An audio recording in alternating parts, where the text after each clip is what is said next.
காசை கொடுத்து ஓட்டு வாங்குபவன் பாவி, அந்த காசை வாங்கிக் கொண்டு ஓட்டு செலுத்துபவன் தேச துரோகி.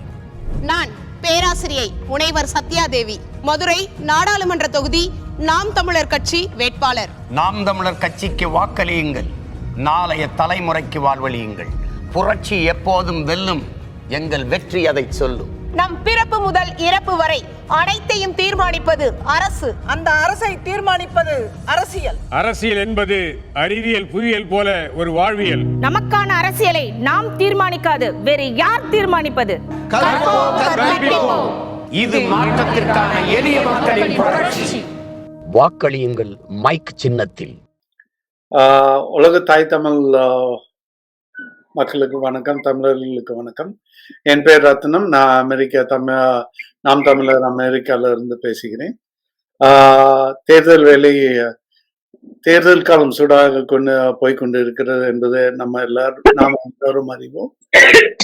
இன்று நாம் சங்கமலத்த தமிழ் ஊரிலிருந்து மதுரை, அதிலிருந்து நம்மளோடு நேர்காணலில் இருந்து இருக்கிறார் சகோதரி சத்யாதேவி அவர்களுக்கு வணக்கம். வணக்கம். உலக தமிழர்கள் அனைவருக்கும் சிரம் தாழ்ந்த வணக்கங்கள். வணக்கம் வணக்கம் வணக்கம்மா. தேர்தல் பரப்புரை எல்லாம் எப்படி போயிட்டு இருக்கு? ரொம்ப சிறப்பா போயிட்டு இருக்கேன். ரொம்ப என்ன சொல்லணும்னா ரொம்ப டென்ஷன்ல ஓடிட்டு இருக்கா? ஆமா, எதிர்கட்சிகள்லாம் பணத்தோட மோதிட்டு இருக்கும் போது நம்ம ஜனநாயகத்தோட மோதணும் களத்துல இருக்கோம். அது கஷ்டம் தான், அது கஷ்டம். சத்யா, உங்களை பத்தி ஒரு 2 நிமிஷத்துல உங்களை பத்தி சொல்லுங்க. அப்புறம் நீங்க நாம் தமிழர்ல எப்படி வந்தீங்க, கட்சிக்குள்ள எப்படி வந்தீங்கன்னு சொல்ல முடியுங்களா? ஒரு 2 மினிட்ஸ். அது பிறகு நம்ம கேள்வி பதிலுக்குள்ள போலாம். அனைவருக்கும் வணக்கம். என்னோட பேரு முனைவர் சத்யாதேவி. நான் மதுரையில தான் பிறந்தேன். அரசு ஆரம்ப சுகாதார நிலையத்துலதான் பிறந்தேன். அதுக்கப்புறமா என்னோட ஆரம்ப கால கல்வி RC ஃபாத்திமா நடுநிலை பள்ளி, அது மதுரையில அனுப்பானடி பகுதிக்கு பக்கத்துல இருக்கு, தெப்பக்குளம் அருகில. அங்க 8ஆம் வகுப்பு வரைக்கும் படிச்சேன். அதுக்கப்புறமா 9ஆம் வகுப்புல இருந்து 10ஆம் வகுப்பு வரைக்கும் நிர்மலா மகளிர் மேல்நிலை பள்ளியில படிச்சேன். படிக்கிற காலத்துல இருந்தே பேச்சு, விளையாட்டு அப்படின்னு எல்லா துறைகள்லயும் நான் இருக்கணும் அப்படின்றதுல ரொம்ப தெளிவா இருந்தேன். அத்துணை தளங்கள்லயும் திருக்குறள் பேரவை, மகாத்மா காந்தியோட வாழ்க்கை வரலாறு அப்படின்னு எல்லா போட்டிகளையும் கலந்துக்கிருவேன். முதல் பரிசும் வாங்கியிருக்கேன். பேச்சு அப்படின்றது நான் சிறு வயதுல இருக்கும் போதே எல்லா போட்டிகள்லயும் கலந்துக்கிறணும் அப்படின்ற ஒரு ஆர்வம் இருந்தது. அது மட்டும் இல்லாம பொது அறிவு, எல்லா அரசியல் களம் எல்லாம் தெரிஞ்சுக்கிறணும்ன்ற ஆர்வம் என்னோட பாட்டி வீட்டுல நான் வளர்ந்ததுனால இயல்பாவே அது எனக்கு இருந்தது. மற்ற பெண்களை விட நான் கொஞ்சம் தனித்துவமா தெரியறதுக்கு காரணம், எல்லாம் தெரிஞ்சுக்கிறணும், உலக நடப்பெல்லாம் தெரிஞ்சுக்கிறணும். ஒரு பெண் எல்லாம் தெரிஞ்சுக்கிட்டா மட்டும்தான் எது சரி எது தவறுன்னு தெரியும் அப்படின்றதுக்காக அப்படியே வளர்க்கப்பட்டவள். அதற்கப்புறமா 11ஆம் வகுப்பும் 12ஆம் வகுப்பும் மீனாட்சி மகளிர் சுந்தரேஸ்வரர் அந்த பள்ளியில படிச்சேன். தெப்பக்குளத்திற்கு நேர் எதிரே இருக்கு, நம்ம மதுரை மீனாட்சி அம்மன் தெப்பக்குளத்துக்கு நேர் எதிரே இருக்கு. அதுக்கப்புறமா இளங்கலை வணிகம் சென்னை பல்கலைக்கழகத்துல படிச்சேன். அது முடிக்கிறதுக்கு முன்னாடி 3 ஆண்டுகள் முடிப்பதற்கு முன்னாடி கிராம பின்னணி, குடும்ப சூழ்நிலை காரணமாக திருமணம் எனக்கு நடைபெற்றது. திருமணம் ஆனதுக்கு அப்புறம் என்னோட கணவர் திரு மோகன் அவர்களோட தூண்டுதலின் பேரில், அவர்களோட ஊக்கப்படுத்துதல், அவங்க என்னோட முதுகெலும்பு அப்படின்னே சொல்லலாம். நான் இன்னைக்கு இந்த அளவுக்கு நிமிர்ந்து நிற்கிறேன் அப்படின்னாலே அவங்கதான் காரணம். அவங்களோட தூண்டுதலோட அடிப்படையில இளங்கலை வணிகம் சென்னை பல்கலைக்கழகத்துல முடிச்சுட்டு அதுக்கப்புறம் முதுகலை வணிகம் மதுரை காமராசர் பல்கலைக்கழகத்துல படிச்சேன். அதுக்குள்ள எனக்கு 2 குழந்தைகள் பிறந்தாங்க. குழந்தைகள் பிறந்தாலும் குடும்ப சுமை இருந்தாலும் நான் படிக்கிறத எந்த தருணத்திலும் இது பண்ணல. அதுக்கப்புறம் வணிகவியல்ல நிறைஞர் பட்டம் மதுரை காமராசர் பல்கலைக்கழகத்துல நானு பொது தேர்வு எழுதி அதுல வெற்றி பெற்று அதுல 20 மாணவிகள்ல நானும், அங்க இந்தியாவை பொறுத்த வரைக்கும் குறிப்பா தமிழகத்துல எப்படி அப்படின்னா சாதியின் அடிப்படையில தான் அந்த மாணவர்களுக்கான இடஒதுக்கீடே இருக்கும். பிசில 4 சீட்டு, எம்பிசில 4 சீட்டு, SC STனா 4 சீட்டு, மதுரை காமராசர் பல்கலைக்கழகத்துல பணிபுரிகிற பணியாளர்கள்லாம் 4 சீட்டுன்னு, அந்த 4 சீட்ல ஒரு சீட்டா வர்றதுக்குன்னு ரொம்ப கடுமையா முயற்சி எடுத்து படிச்சேன். அங்க படிச்சு நான் எம்ஃபில் படிக்கும் போதே அகில இந்திய வானொலி மதுரையில பகுதி நேர அறிவிப்பாளரா நான் தேர்ந்தெடுக்கப்பட்டேன். 2014 இருந்து நான் இந்த தேர்தல் களத்துல இறங்குறதுக்கு முன்னாடி வரைக்கும் பல தமிழ் நெஞ்சங்களை அகில இந்திய வானொலி மூலமா நான் தொற்றிருக்கேன். நேயர்களுக்கு பல நல்ல கருத்துக்களையும் தகவல்களையும் தமிழ் மொழி மூலமாக நான் கொடுத்திருக்கேன் அப்படின்றத இந்த தருணத்துல ரொம்ப பெருமையா சொல்றேன். அதுக்கப்புறமா முனைவர் பட்டம் மதுரை காமராசர் பல்கலைக்கழகத்திலேயே படிச்சேன். 2017ஆம் ஆண்டு யாதவர் ஆண்கள் கல்லூரி, இருபாலர் கல்லூரி எங்க கல்லூரி, அந்த கல்லூரியில யாதவர் ஆண்கள் கல்லூரியில வணிகவியல் துறை பேராசிரியரா இருக்கேன். ஆனா பட்டிமன்றம், ஆன்மீகம், தன்னம்பிக்கை அப்படின்ற எல்லா தள பேச்சுகள்லையும், எல்லா கல்லூரிகள்லையும், எல்லா கோவில்கள்லையும், எல்லா பொது மேடைகள்லையும் நான் வந்து பேசியிருக்கேன். இந்த ஆண்டு கூட மகளிர் தினத்துல உடுமலைப்பேட்டையில அந்த கோயம்புத்தூர் பகுதியிலே முதல் பெண்கள் கல்லூரின்னு சொல்லக்கூடிய அந்த கல்லூரியில மகளிர் தினத்துக்கு சிறப்பு விருந்தினரா போயிருக்கேன். சங்கம் வளர்த்து தமிழ் வளர்த்த மதுரையில 4ஆம் தமிழ் சங்கமான செந்தமிழ் கல்லூரியில இந்த ஆண்டு நான் தான் சிறப்பு விருந்தினரா பங்கேற்றிருக்கேன். தமிழோடு இணைந்திருக்கேன். படித்தது மட்டும்தான் வணிகம், தமிழ் மகள் அப்படின்ற பெருமை இருக்கு. நாம் தமிழர் கட்சிக்கும் எனக்கும் உண்டான ஒரு தொடர்பு தமிழ் மட்டும் என்பதை நான் இந்த தளத்துல ரொம்ப பெருமையா சொல்லிக்கிறேன். ஆணுக்கு பின்னாலையும் ஒரு பெண் இருக்கிறாள் அப்படின்னு சொல்லுவாங்க. இப்போ இன்னைக்கு நீங்க சொன்னதை வச்சு ஒரு பெண்ணுக்கு பின்னால் ஒரு ஆணும் இருக்கிறார் அப்படிங்கறதுல பெருமையா தான் இருக்குது. நிச்சயமா இன்னைக்கு களத்துல இருக்கேன்னா என்னோட குழந்தைகளை அம்மா பாத்துக்கிறாங்க. என்னோட உடல்நிலை கொஞ்சம் சிறிது மோசமான தருணத்துல என்னோட அண்ணன் மனைவி, என்னோட அண்ணியும், என்னோட தம்பி மனைவி வந்து நிறைமாத கர்ப்பிணி, அவங்க எல்லாம் நான் பிள்ளைகளை பாத்துக்கிறேன், குடும்பத்தை பாத்துக்கிறேன். நீங்க தாம் தமிழர் கட்சிக்காக களத்துல இருங்க அப்படின்னு சொல்லி எனக்காக என் அண்ணனா இருக்கட்டும், என் தம்பியா இருக்கட்டும், என் கணவரா இருக்கட்டும், என் மாமியார் மாமனார்னு குடும்ப பின்னணியில இருந்து ஒரு கிராமப்புறத்து பெண்மணி வந்து ஒரு அரசியல் தளத்துல எத்தனையோ எதிர்ப்புகள் இருக்கு. இந்த அரசியல் தளத்துல குறிப்பாக பிற கட்சிகளை விட நாம் தமிழர் கட்சியை எதிர்ப்பதற்காகவே ஒரு தனி கூட்டமே இருக்கு. நம்ம வளர்ந்துடக்கூடாது அப்படின்றதுக்காகவே நிறைய பேர் இருக்காங்க. அது அத்தனை தடைகளையும் ஒரு பெண்ணா தாண்டி நிக்கிறேன் அப்படின்னா செந்தமிழன் சீமானந்தனோட அந்த உற்சாகமான பேச்சும் என் குடும்பமும் தான் எனக்கு பாதுகாப்பா இருக்கு. அது மட்டும் இல்லாம உங்களை மாதிரி உலக தமிழர்கள் அனைவரும் ஒன்றுபடுவோம், கரம் கோர்ப்போம்னு ஒவ்வொரு நாளும் என்ன தொலைபேசியில தொடர்பு கொண்டு நீங்க தரக்கூடிய உற்சாகம் தான் இந்த தளத்துல நான் நிக்கிறது காரணமா இருக்கு. கண்டிப்பா கண்டிப்பா. இது சகோதரி, அடுத்தது வந்து அடுத்த கேள்வி கேட்கணும்னா, இப்போ நீங்க வந்து பரப்புரை போய்கிட்டு இருக்கிறீங்க. மக்கள் உங்களை பார்த்து பிரச்சனை அப்படின்னு சொல்லி, இதுதாம்மா என் பிரச்சனை, இந்த பிரச்சனையை வந்து இதுக்கு முன்னால இருந்த அரசியல்வாதிகள் வந்து இது பண்ணல அப்படின்னு சொல்ற மாதிரி இருந்துச்சுன்னா, எது வந்து முக்கியமான பிரச்சனை அப்படின்னு சொல்லி மக்கள் உங்கள்கிட்ட பேசுறாங்க? முதல்ல மக்கள் வந்து நிறைய இன்னும் அறியாமையில இருக்காங்க. எத்தனையோ பேரு மேலூர் கிராமப்புற பகுதிகள்ல ரோடு வசதி கூட கிடையாது. டாடா ஏசில பிரச்சாரத்துக்கு போறோம். இந்த டாடா ஏசில ரோடு சரியா இல்லாம மோதியே அவ்வளவு ஒரு வழி நமக்கு ஏற்படுது. ஒரு நாள் பிரச்சாரத்துக்கு போற நமக்கே இப்படி இருக்குன்னா, ஒவ்வொரு நாளும் அங்க இருக்கக்கூடிய பெண்கள், சிறுவர்கள், சிறுமிகள், வயது முதிர்ந்தவர்கள் எல்லாம் எவ்வளவு சிரமத்துக்கு இருக்காங்க. ஆனா அவங்களுக்கு எல்லாம் தெரிய மாட்டேங்குது நம்ம யாருக்கு ஓட்டு போடுறோம், எதுக்காக ஓட்டு போடுறோம் அப்படின்னு. என்ன கேக்குறாங்க, ஓட்டு கேட்டு வர்றோமா, ரோடு போட மாட்டேன்னு. ஆனா அவங்க ஓட்டு போட்டு ஜெயிக்க வச்சதெல்லாம் வேற கட்சிகள்ன்ற அந்த அறியாமையில தான் இன்னைக்கும் மக்கள் இருக்காங்க. நம்ம தெளிவுபடுத்த வேண்டியதா இருக்கு. நாங்க புதியவர்கள், நாம் தமிழர் கட்சிக்கு நீங்கள் இனிமேல் தான் வாக்களித்து எங்களை வெற்றி பெற செய்யணும். நாங்க வந்தா நிச்சயமா இந்த நிலை மாறும் அப்படின்னு சொல்றோம். ஒரு கிராம புறக்கணிப்பு அப்படின்னே சொல்லலாம். காந்தியடிகள் சொல்லியிருக்காரு, கிராமங்கள் தான் இந்தியாவின் முதுகெலும்பு அப்படின்னு. நிச்சயமா இந்தியால குறிப்பா மதுரையில கிராமங்கள் முதுகெலும்பா இல்ல, எல்லாமே குறுகி போய் தான் இருக்கு. நீங்களே உலக தமிழர்கள் வந்து ஒவ்வொரு ஒரு சாதாரண உங்கள் சார்பா ஒருத்தரை நிப்பாட்டி அந்த கிராமங்களை நீங்க ஒரு புகைப்படம் எடுத்தா கூட தெரியும்.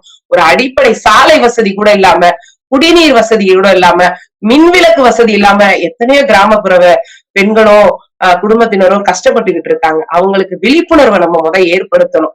மாறி மாறி ஓட்டு போட்டு அவங்களே ஏமாத்திட்டு இருக்காங்கன்றத நம்ம தெரியப்படுத்தணும். இல்ல, இப்ப நீங்க அவங்கள்ட்ட அத பத்தி சொல்லும் போது அவங்க வந்து என்ன சொல்றாங்க? அவங்க இப்ப நாங்க சொல்லிட்டோம், நாம் தமிழர் கட்சியில இருந்து வரோம், நீங்க இனிமேதான் எங்களை ஓட்டு போட்டு ஜெயிக்க வைக்கணும். அண்ணன் கட்சி ஆரம்பிச்சதுல இருந்து தோத்தாலும் ஜெயிச்சாலும் மக்களோடு மட்டும்தான் கூட்டணி அப்படின்னு ஒரு கொள்கை கூட இருக்காங்க. அந்த கொள்கைக்காக மரியாதை கொடுத்து ஒரு 500க்கும் 1000க்கும் ஆசைப்படாம ஒரு நிமிடம் சிந்திச்சு பாருங்க. ஜனநாயகத்தை சரியான முறையில பயன்படுத்துங்க அப்படின்னு எல்லாருக்கும் தெரியப்படுத்துறோம். எத்தனையோ இளைஞர்கள் எழுச்சி பெற்றுட்டாங்க. உண்மையிலேயே போற இடமெல்லாம் இந்த அறிகுறி இருக்கு. அப்படி சொல்லிட்டாலே நாம் தமிழர்கள் தான் அப்படின்ற சின்னம் அப்படியே கையை உயர்த்தி காமிக்கும் போதே எவ்வளவு சோர்வா இருந்தாலும் நம்மள அறியாமலே ஒரு எழுச்சி வந்துருது. அது இளைஞர்கள் கிட்ட இருக்கு. எல்லளவும் மாற்றுக்கிறது கிடையாது. அந்த அளவுக்கு மதுரையில இளைஞர்கள் இருக்காங்க. நம்மளோட அப்பா அம்மா தாத்தா பாட்டி எல்லாம் மாத்துறது நம்மளோட கடமை தான். நம்மளோட கடமை. இது இப்ப வந்து இப்ப ரோடு பிரச்சனை மட்டும்தான் கிடையாது, மத்த பிரச்சனைகள் அடிப்படை வசதிகள் எதுவுமே கிடையாது. குடிநீர் வசதி கிடையாது. இலவச தரமான கல்வி, மருத்துவம், குடிநீர் கொடுக்கறதா நாம் தமிழர் கட்சியோட அடிப்படை கொள்கை. ஆனா இங்க இலவச தரமான கல்வி கிடையாது. நேற்று கூட தமிழகத்துல ஒரு பகுதியில அரசு பள்ளியோட மேற்கூரை இடிஞ்சு விழுந்து மாணவிகள் எல்லாம் மருத்துவமனையில அனுமதிக்கப்பட்டிருக்காங்க. எவ்வளவு வருத்தத்துக்குரிய செய்தி. எந்த அமைச்சர் வீட்டு பிள்ளையாவது அரசு பள்ளியில படிக்கிறா? இததான் நாங்க எல்லா தளத்திலையும் கேட்கிறோம். எந்த அமைச்சர் வீட்டு குடும்பங்கள்ல இருக்க உறுப்பினர்களுக்கு உடல்நிலை சரியில்லைன்னா அரசு மருத்துவமனையில அனுமதிக்கப்படுறாங்களா? மக்களுக்காக எல்லாம் தரமான செய்யறோம்னா நீங்க ஏன் அந்த தரமான மருத்துவமனையும் தரமான பள்ளிக்கூடங்களையும் அந்த தரமான காலை உணவு மதிய உணவு எல்லாம் பயன்படுத்த மாட்டீங்க? அப்ப தரமா இல்ல, நம்ம மட்டும் தகுதியான இடத்துல இருக்கணும்ன்றதுல தெளிவா இருக்கீங்களே, உங்களை வாழ வச்ச மக்களுக்கு என்ன செய்றீங்க? ஒரு நிமிஷம் எதிர்கட்சிக்காரங்கள் மனசாட்சியோட செயல்படுங்க. எல்லாரும் பயன்படுத்துக்கு பொது பயன்பாட்டுல இருக்கக்கூடிய விஷயங்களை அரசு ஊழியரா இருந்தா என்ன, அரசாங்கத்துல இருந்தா என்ன, ஆண்ட கட்சியா இருந்தா என்ன, ஆள்ற கட்சியா இருந்தானே, யாரா இருந்தா என்ன, எல்லோரும் மனிதர்கள் தானே அப்படின்ற மனிதனை அடிப்படையிலேயாவது ஒரு நல்ல வசதி செஞ்சு கொடுக்கணும்ல. அதை கூட செஞ்சு கொடுக்கல. ஆண்டுக்காண்டு எல்லாரோட அரசியல்வாதிகளோட சொத்து பட்டியல் மட்டும் கூடிக்கிட்டே இருக்கு. குற்ற பின்னணி வழக்குகளும் கூடிக்கிட்டே இருக்கு. வாய்தா வாங்கவே அவங்களுக்கு நேரம் சரியாயிருது.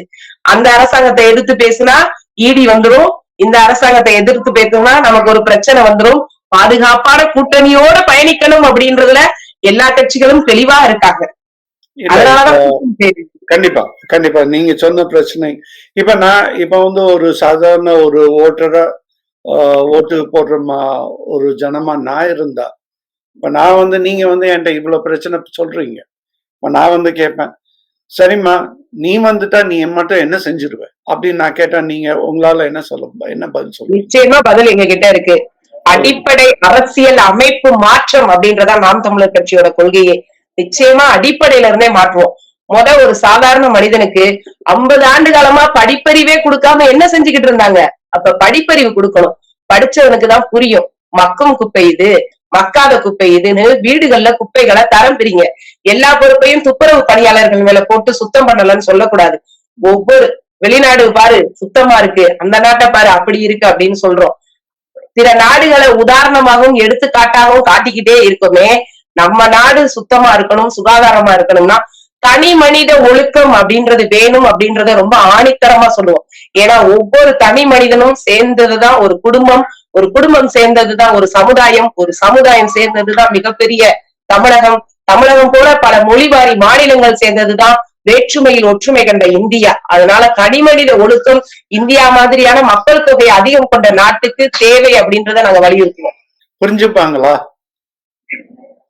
புரிஞ்சுக்கிற வைக்கணும். கஷ்டம்தான், களம் கஷ்டம்தான். ஆனா இளைஞர்கள் எழுச்சியோட இருக்காங்க, நிச்சயமா புரிஞ்சுக்கிடுவாங்க. இல்ல அவங்க இளைஞர்கள் அப்படின்னு சொல்றீங்க. இப்ப வந்து அவங்களோட ரிசப்ஷன், அதாவது அவங்க உங்களை எப்படி ஏத்துக்கிறாங்க இளைஞர்கள்? இப்ப நீங்க இளைஞர்கள் பேச்சுக்களை நிறைய கேக்குறாங்க. அதனால அவங்களுக்கு புரியுது. எல்லார் கையிலயுமே ஸ்மார்ட் போன் அப்படின்னு ஒண்ணு இருக்கிறதுனால அண்ணனோட பேச்சுகள் வருது. இங்க தமிழகத்துல ஊடகங்கள் அண்ணனோட பேச்சுகளை ஒளிபரப்பவே தயங்கிக்கிட்டு இருக்காங்க. கண்டிப்பா கண்டிப்பா. நாம் தமிழர் கட்சியோட ஐடி விங்க்கு ஒவ்வொரு யார் கையில எல்லாம் ஸ்மார்ட் போன் இருக்கோ அவங்க கையில எல்லாம் அண்ணன் இந்த தகவல் எல்லாம் சொல்றாங்கன்னு கொண்டு செலுத்திக்கிட்டு இருக்காங்க, கொண்டு போய்கிட்டு இருக்காங்க. பயணிக்கிற பாதை கடினமானதுதான். கடினமான பாதைய கடந்து நாம் தமிழர் கட்சியோட பொதுமக்களும் சேர்ந்து பயணிச்சு வந்துட்டாங்கன்னா ஒளிமயமான எதிர்காலம் நிச்சயமா இருக்கு. தமிழகம் வந்து நிச்சயம் ஒரு நல்ல ஒரு பூமி தாயை கொடுக்க முடியும் தமிழகம். சரி சரி, வெரி குட். இப்போ வந்து மற்ற பகுதிகளுக்கெல்லாம் நீங்க போகும்போது மற்ற பிரச்சனைகள், இப்போ இது அடிப்படை வசதி அப்படி அதை இது பண்ணும், மற்ற பிரச்சனைகள் என்ன, அதை எப்படி ரெக்டிஃபை பண்ணுவீங்க? மற்ற பிரச்சனைகள் சுகாதாரம் சொல்லிட்டீங்க, ரோடு வசதி சொல்லிட்டீங்க. மற்றபடி மக்கள் எதிர்பார்க்கறது என்ன? டாஸ்மாக் மூடணும் கண்டிப்பா. நிச்சயமா. ஒரு வன்னியர் பகுதிக்கு போனோம் 2 நாட்களுக்கு முன்னாடி பிரச்சாரத்துக்கு. அந்த தெருவுல அந்த பகுதி மக்கள் வந்து சொல்றாங்க, அக்கா நாங்க சொன்னா யாரும் கேட்க மாட்டாங்க, இந்த தெருவுல 5 ஒயின் ஷாப் இருக்கு, ஆனா ஒரு பள்ளி தான் இருக்கு, ஆரம்ப பள்ளி. அது ரொம்ப வேதனையோட அங்க இருக்க மக்கள் பகிர்ந்துக்கிறாங்க. யாரு அரசாங்கம் வந்து ஒயின் ஷாப் மூல வர வருமானத்துலதான் அரசாங்கத்தை நடத்த முடியும்ன்ற தெளிவா இருக்காங்க. அந்த எண்ணத்தை மாற்றணும். சீமான் அண்ணன் என்ன சொல்ல வராருன்ற கருத்தை கேட்டு வெளிநாடுகள்லாம் அது இருக்கு, மன்னிக்கவும், வெளிநாடுகள் இருக்கு. எதிர்கட்சி ஒரு கருத்தை சொன்னாங்கன்னா அந்த கருத்து என்ன, அது மக்கள் நலனுக்காக இருக்கா அப்படின்றத பரிசீலனைக்காவது எடுத்துக்கிடுவாங்க. அண்ணன் சொல்றாங்க, நீங்க டாஸ்மார்க்க மூடுங்கய்யா, இயற்கை வளங்கள், வேளாண் பொருட்கள் இதெல்லாம் வச்சு நமக்கு தேவையான தன்னிறைவு தற்சார்பு பொருளாதாரத்தை அடையிற அளவுக்கு என்கிட்ட திட்டங்கள் இருக்கு அப்படின்னு சொல்றாங்க. ரொம்ப நாளா ஒருத்தர் பேசிக்கிட்டே இருக்கானே, ஆனா என்னத்ததாயா சொல்றேன்னாவது கேட்கலாம்ல. உங்ககிட்ட நல்ல திட்டங்கள் இல்லாட்டி எதிர்கட்சிகள்ல இருக்கவங்க இல்லாட்டி என்ன சொல்ல வரன்றதையாவது கேட்டு அவங்க அதை செயல்முறைப்படுத்தலாம்ல. அவங்களுக்கு தேவை அவர்கள் மட்டும் வளரணும், அவர்கள் வீட்டு பிள்ளைகள் வளரணும், அவர்கள் சார்ந்த அந்த பணநாயகம் வளரணும்ன்ற மட்டும்தான் நோக்கமா வச்சு செயல்பட்டு இருக்காங்க. ஆமா, அது அது கண்டிப்பா அவங்க அதான் சில கேக்குறது தானே, நீ வரும்போது என்னத்தை கொண்டு வந்த, ஆனா இன்னைக்கு ஆசியாவிலே நீ தான் பெரிய பணக்காரன் அப்படிங்கிற மாதிரி இருக்காங்க. வாஸ்தவமான பேச்சுதான் கண்டிப்பா. சரி, இப்போ இது நான் வந்து இது பார்க்கும்போது இந்த வடநாட்டு ஆதிக்கம் கொஞ்சம் ஜாஸ்தியாக இருக்கிறது மதுரையில் அப்படின்னு. நிச்சயமா மதுரை மீனாட்சி அம்மன் கோவில சுத்தி தமிழர்களே கிடையாது. மதுரை மீனாட்சி அம்மன் கோவில் 4 மாட வீதிகளையும் சுத்தி பாத்தீங்கன்னா, வடக்காடி வீதி, தெற்காடி வீதி, கீழமாசி வீதி, மேலமாசி வீதி, கீழாவணி மூல வீதி, ஒவ்வொரு அந்த தெருக்களுக்குமே ஒரு பெயர் காரணம் இருக்கு. என்னோட முனைவர் ஆய்வு கட்டுரையில நான் அதை எழுதியிருக்கேன்.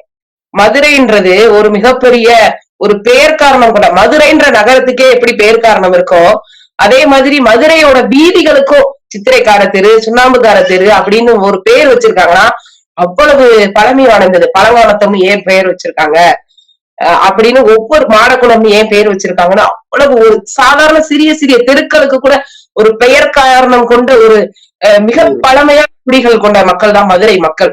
ஆனா அவங்களுக்கு இன்னைக்கு தமிழ் மொழியில பேசுறதே ரொம்ப கடினமா கொண்டு வந்துட்டாங்க. ஏன்னா யாருமே வந்து அரசு பள்ளி வந்து தரமான கல்வியை கொடுக்கறது இல்லைன்னு சேர்க்கறது இல்ல. எல்லோரும் வந்து மெட்ரிகுலேஷன் பள்ளி, ஒரு சிபிஎஸ்இ பள்ளின்னு பிற மொழி ஆதிக்கம், எவ்வளவு ஹிந்தி படிக்கணும், எவ்வளவு ஆங்கிலம் படிக்கணும் அப்படின்றதுல ரொம்ப தெளிவா இருக்காங்க. ஏன்னா தமிழ் படிக்கிறவங்களுக்கு தமிழ்நாட்டுல மரியாதை இல்லை அப்படின்றத அவங்க நினைச்சுக்கிட்டு இருக்காங்க. ஆனா தமிழ் மட்டும்தான் உலகமே நம்மளை திரும்பி பாக்குற அளவுக்கு மிக உயர்ந்த மொழி, தொன்மையான மொழி அப்படின்றத நம்ம பெருமையை நம்மளே மறந்துட்டோம். நம்ம எவ்வளவு உயர்ந்தவர்கள். கல் தோன்றி மண் தோன்றா காலத்து முன் தோன்றிய மூத்த குடி தமிழ் குடின்னு தான் சொல்றோம். ஆனா இன்னைக்கு தமிழர்கள் யாரும் தமிழர்களே சொல்ல மாட்டாங்க, திராவிடர்கள் சொல்றாங்க. தமிழ் குடி தாண்டா அப்படின்னு சொன்னா திராவிடம் அப்படின்னு சொல்றாங்க. இதற்கு முன்னாடி பாராளுமன்ற தேர்தலை வெற்றி பெற்ற மரியாதைக்குரிய அண்ணன் சு வெங்கடேசன் சொல்றாரு, பாராளுமன்றத்துல ஜெயிக்கிறதுக்கு முன்னாடி மதுரைக்கு பக்கத்துல இருக்க கீழடி நாகரிகம் தமிழர் நாகரிகம், தமிழர் நாகரிகம்னு பேசினாரு. ஆமா, ஜெயிச்சதுக்கு அப்புறம் ஒரு நாள் கூட, ஒரு கன நேரம் கூட தமிழர் நாகரிகம்னு சொல்லவே கிடையாது, திராவிட நாகரிகம் சொல்றாரு. ஏன்? கார்பரேட் கம்பெனி கிட்ட இருந்து திமுக காசு வாங்குது, அந்த காசை இவர் வாங்குறாரு, 2 பேரும் கூட்டணி வச்சிருக்காங்க. என்ன கொள்கை இருக்கு உங்களுக்கு? நான் கேக்குறேன், 40 தொகுதியில இருக்கக்கூடிய எல்லா எதிர்கட்சிகளையும் கேக்குறேன். நாங்க இத்தனை 50 ஆண்டுகளுக்கு மேலாக, இந்தியா சுதந்திரம் அடைந்து 75 ஆண்டுகளுக்கு மேலாக நீங்க நாட்டை ஆட்சி செஞ்சிருக்கீங்க. நாங்க உங்களுக்கு நல்லது செஞ்சோம், அதனால நாங்க தனிச்சு நிக்கிறோம். எந்த கட்சியாவது இந்தியாவில எதிர்த்து நாம் தமிழர் தவிர்த்து நிக்குமா? நான் கேள்வி கேட்கிறேன். இந்த கேள்விக்கு பதில் சொன்னா நான் அரசியல் தளத்தை விட்டே போயிடுறேன். எந்த கட்சிகளுமே இருக்காது.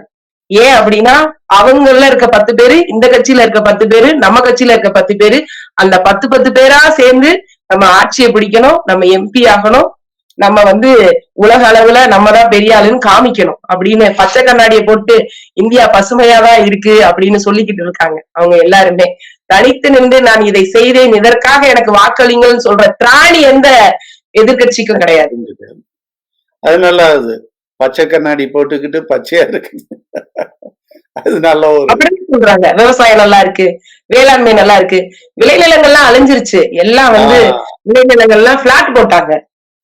எல்லா மதுரையை சுத்தி வளர்ச்சின்ற பேர்ல நல்ல சாலைகள் போட்டிருக்காங்க. ஆனா அந்த சாலையில மக்கள் பயணிக்க மாட்டாங்க.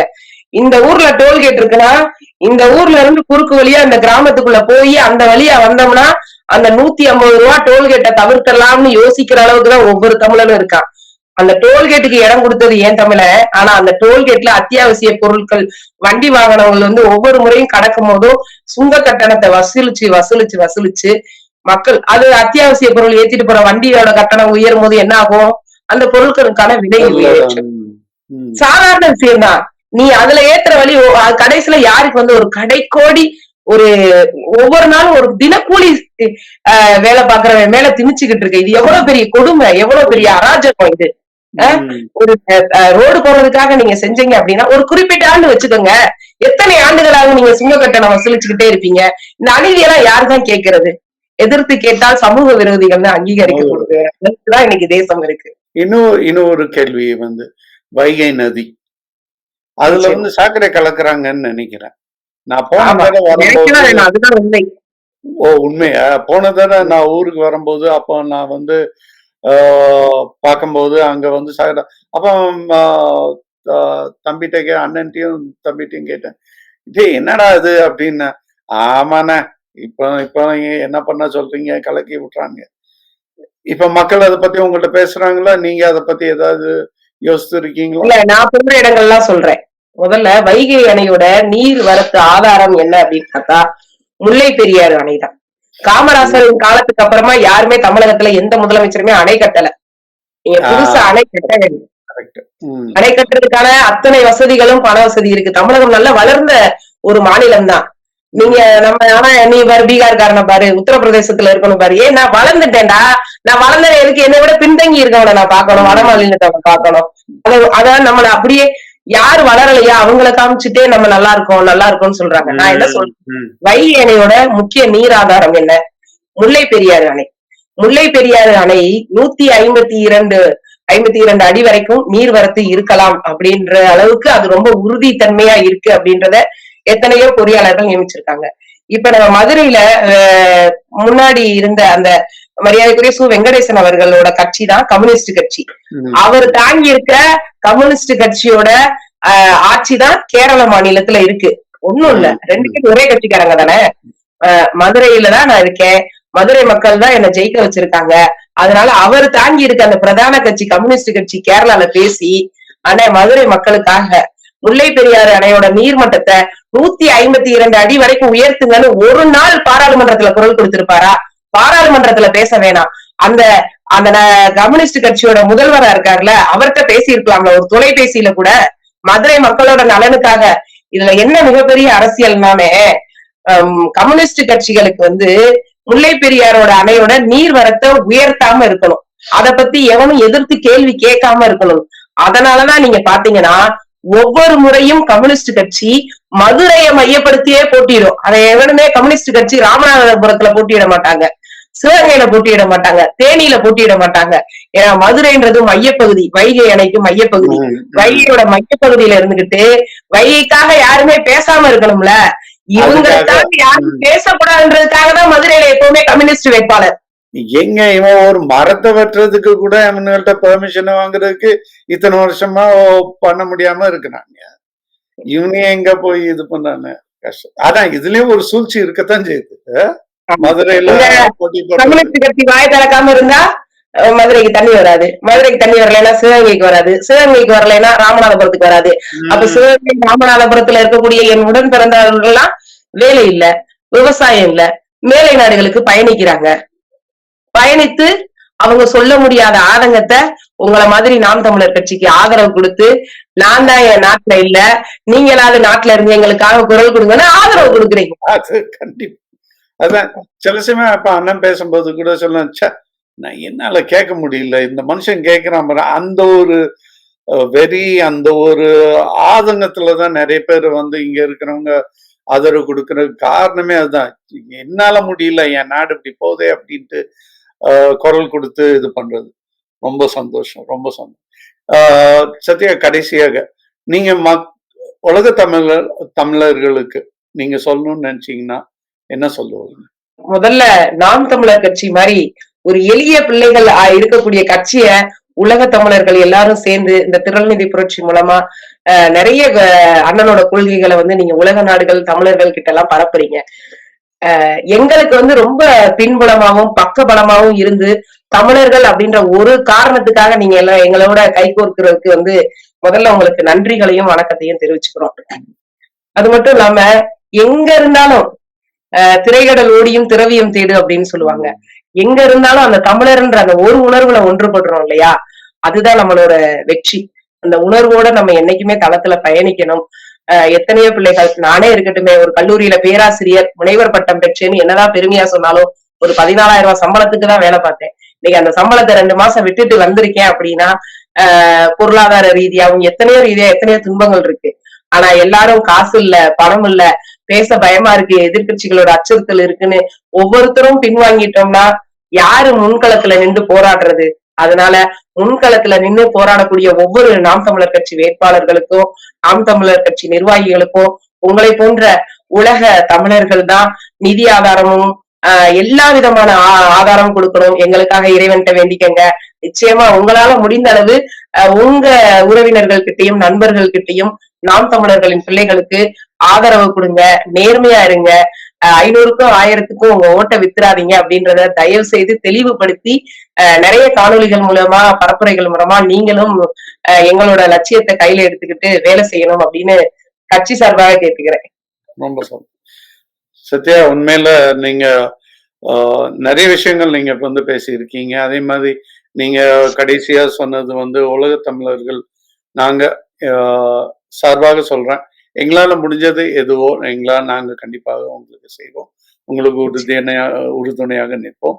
அதே மாதிரி நீங்க செய்யற வேலை, களப்பணியார்கள் உங்க கூட வேலை செய்யற அத்தனை பேருக்கும் சிறந்தாழ்ந்த வணக்கங்கள். உண்மையில சொல்லணும்னா நாங்க இங்க உட்கார்ந்துகிட்டு இது செய்யலாம் அது செய்யலாம் அப்படின்னு சொல்லிடலாம். ஆனா களத்துல வேலை செய்யற உங்க கூட நீங்களும் சரி, உங்க கூட வேலை செய்யற அத்தனை பேருக்கும் உண்மையில எவ்வளவு ஒரு வெயில் தாக்கத்திலயும் நீங்க வந்து எதுவும் பார்க்காம நீங்க வந்து வேலை செய்யறது வந்து ரொம்ப சந்தோஷம், ரொம்ப சந்தோஷம். அதே மாதிரி விடியற்காலை பொழுது உங்களுக்கு அந்த உங்க தூக்கத்தை எல்லாம் கலைச்சு தமிழர்கள் அப்படின்ற ஒரு உணர்வோட அவ்வளவு கடுமையான குளிர்ல நம்ம எப்படி இந்திய ராணுவ வீரர்கள் எல்லாம் போரிடுறாங்களோ அது மாதிரி நீங்க நம்ம தமிழர் அப்படின்ற உணர்வோட இந்த காணொலியையும் இந்த நேர்காணலையும் ஏற்பாடு பண்ணியிருக்கீங்க. உங்களுக்கும் வந்து நாம் தமிழர் கட்சியின் சார்பாக, மதுரை மக்கள் சார்பாக, தனிப்பட்ட முறையில ஒரு தங்கையா அண்ணனுக்கு என்னோட நன்றிகளை தெரிவிச்சுக்கிறேன். களத்துல தொடர்ந்து பயணிப்போம், உறவாய் உணர்வாய் ஒன்றிணைவோம். நாம் தமிழர், நாம் தமிழர், நாம் தமிழர். காசை கொடுத்து ஓட்டு வாங்குபவன் பாவி, அந்த காசை வாங்கி கொண்டு ஓட்டு செலுத்துபவன் தேச துரோகி. நான் பேராசிரியை முனைவர் சத்யாதேவி, மதுரை நாடாளுமன்ற தொகுதி நாம் தமிழர் கட்சி வேட்பாளர். நாம் தமிழர் கட்சிக்கு வாக்களியுங்கள், நாளைய தலைமுறைக்கு வாழ்வழியுங்கள். புரட்சி எப்போதும் வெல்லும், எங்கள் வெற்றி அதை சொல்லும். நம் பிறப்பு முதல் இறப்பு வரை அனைத்தையும் தீர்மானிப்பது அரசு. அந்த அரசை தீர்மானிப்பது அரசியல். அரசியல் என்பது அறிவியல் புவியியல் போல ஒரு வாழ்வியல். நமக்கான அரசியலை நாம் தீர்மானிக்காது, வேறு யார் தீர்மானிப்பது? இது மாற்றத்திற்கான எளிய மக்களின் புரட்சி. வாக்களியுங்கள் மைக் சின்னத்தில்.